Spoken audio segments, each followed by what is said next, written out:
विधानसभा क्षेत्र की दुर्दशा ऐसी है कि जब तक युवा और शिक्षित लोग ना आए तब तक इस क्षेत्र में विकास संभव नहीं है। आपको कैसा लगता है कि हमको पार्टी टिकट और क्यों दिया गया? भारतीय जनता पार्टी के लिए ही जीते हैं और भारतीय जनता पार्टी के लिए ही मरेंगे।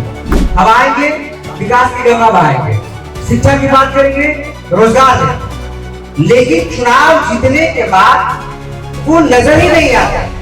तो औरंगाबाद की जनता एक बार युवा को मौका देकर देखे और फिर ये देखे कि शिक्षा और स्वास्थ्य की स्थिति क्या होती है। करंट जो एमएलए हैं उनको ये सुनिश्चित करना चाहिए कि उसकी अवेलेबिलिटी जो है वो बनी रहे, कम से कम जो सांप काटता है वो न मरे।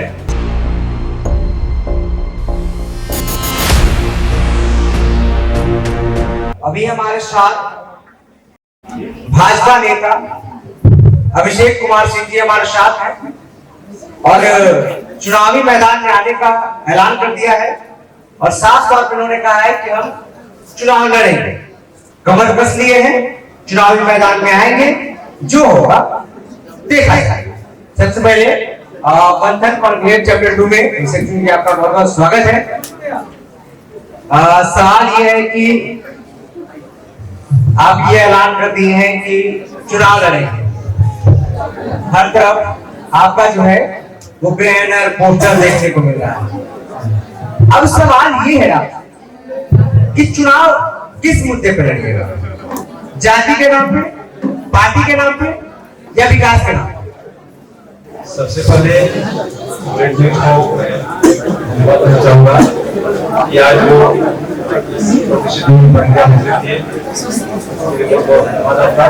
भाई बंधु जितने हैं हमारे यहाँ उपस्थित उन सबको मेरा प्रणाम।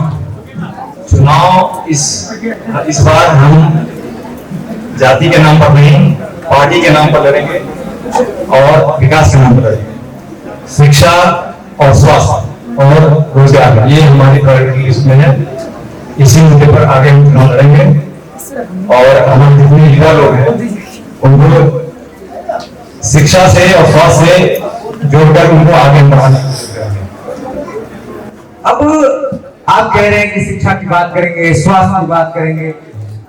अभी जो चुनाव में नेता है, सारे नेता लगभग अभिषेक सिंह जी आप भी समझ रहे हैं और सामने जो लोग बैठे हैं वो भी समझ रहे हैं, यही दावा करते हैं हम आएंगे, विकास की गंगा बहाएंगे, शिक्षा की बात करेंगे, रोजगार देंगे, लेकिन चुनाव जीतने के बाद वो नजर ही नहीं आता और जब मिलने जाते हैं तो वो मिलते भी नहीं। तो इस बार औरंगाबाद की जनता ये गांठ बांध ले कि युवा को मौका देकर एकदम शिक्षा और स्वास्थ्य की गंगा बहेगी। चूंकि हम युवा हैं और इस मतलब युवा हैं और वकील भी हैं एक पेशे से, तो हम सारे लोगों को ये आश्वासन देंगे और विश्वास दिलाना चाहेंगे कि शिक्षा और स्वास्थ्य की गंगा बहेगी।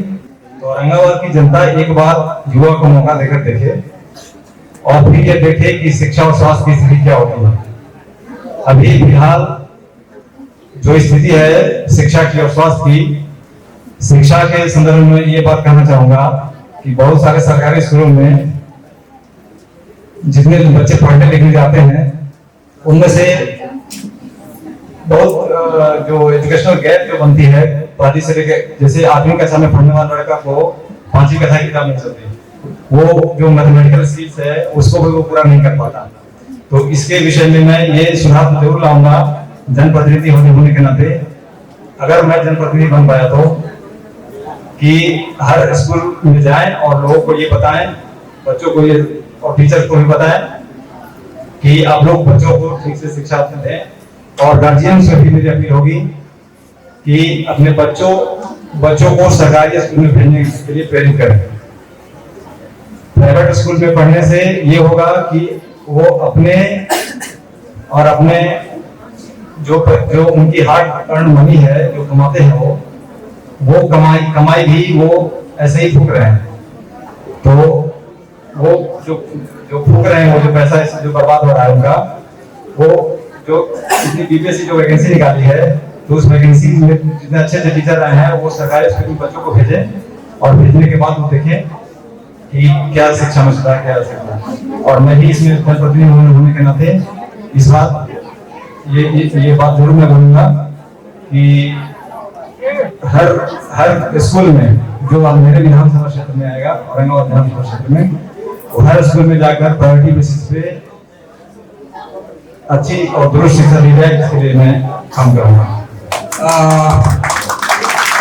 अभी आपने कहा कि हम वकील हैं, ठीक है।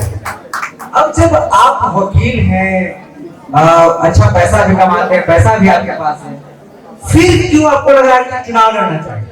क्यों आप चाहते हैं कि चुनावी मैदान में उतरें? क्यों?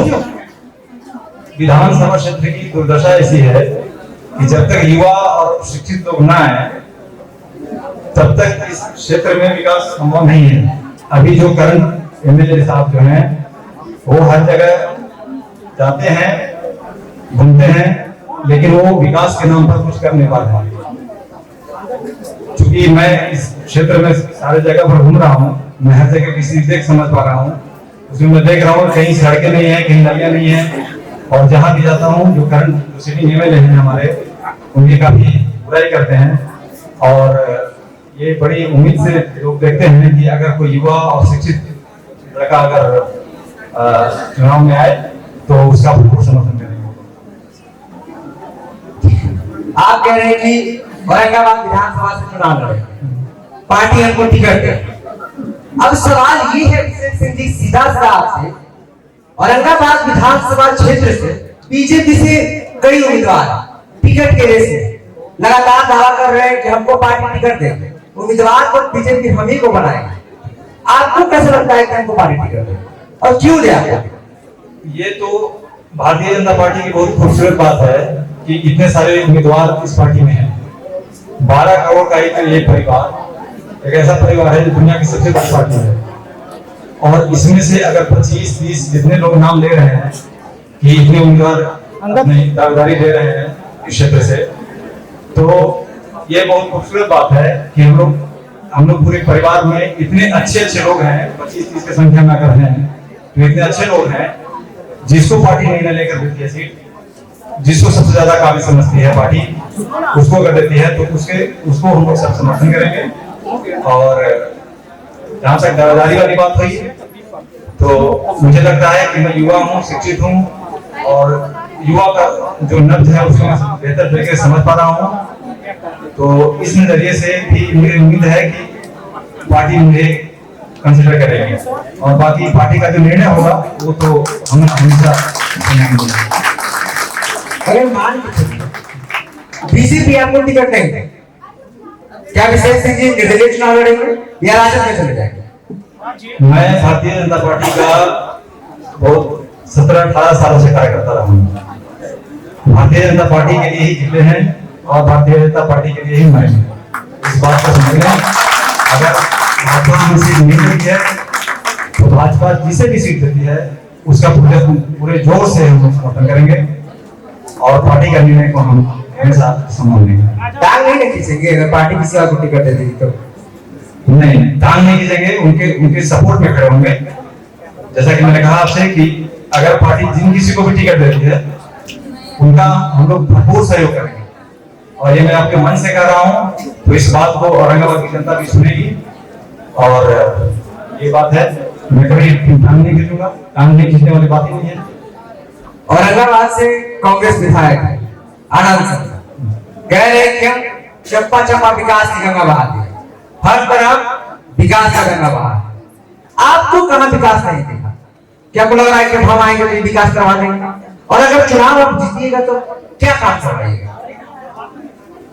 जो करंट एमएलए हैं वो बोलते हैं कि वो विकास की गंगा बहाते हैं, और जनप्रतिनिधि होने के नाते उनका मैं फेलियर गिना सकता हूँ अभी आपके सामने, और ये औरंगाबाद की जनता के सामने भी।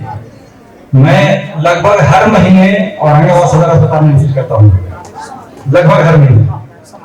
कभी आप जाएं, एक्सरे की मशीन खराब है, तो कभी दवाई उपलब्ध नहीं है, और इतनी सारी मोदी सरकार जो हमारे सरकार जो हर जिले में जो सदर अस्पताल है उसमें डायलिसिस की सुविधा, वेंटिलेटर की सुविधा उपलब्ध करवाई है, उसका इतना दुरुपयोग हो रहा है या फिर उसका यूज ही नहीं हो रहा।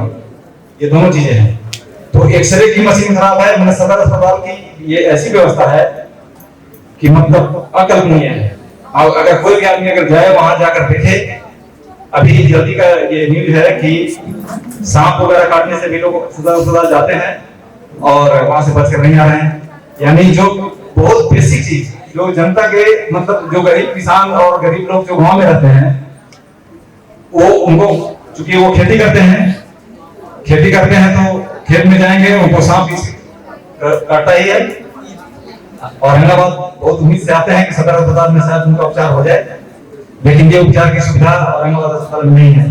तो करंट जो एमएलए हैं उनको ये सुनिश्चित करना चाहिए कि उसकी अवेलेबिलिटी जो है वो बनी रहे, कम से कम जो सांप काटता है वो न मरे, उससे न मरे। और जहां तक मैंने आपको बोला कि एक्सरे का जो सुविधा है वो भी नहीं है वहां पे है। तो कभी बोला जाता है कि लाइन कट गया, कभी बोलते हैं कि मशीन खराब है ऐसे, और दवाई की मतलब तो है ही नहीं। यही स्थिति देव कम्युनिटी हेल्थ सेंटर के लिए। अगर आप वहां जाएंगे तो कुछ भी बहुत बेसिक, अगर लोग किसी आदमी को लगता है बहुत वायरल फीवर हो गया उसको लेकर भी उनके पास दवाई उपलब्ध नहीं है। तो मुझे लगता है कि मैं औरंगाबाद की जनता का आवाज बनूंगा, और अगर जनप्रतिनिधि बन पाया तो उन सारी समस्याओं का निदान करने की कोशिश करूंगा। चलिए, आप कीमती समय देने के लिए बहुत बहुत धन्यवाद। तो अभी हमारे साथ भाजपा नेता अभिषेक कुमार सिंह जी थे, कह रहे हैं चुनाव लड़ेंगे और कमर कसते चुनावी मैदान में आएंगे। बाकी आप देखते रहिए मंथन कॉन्क्लेव चैप्टर 2। धन्यवाद।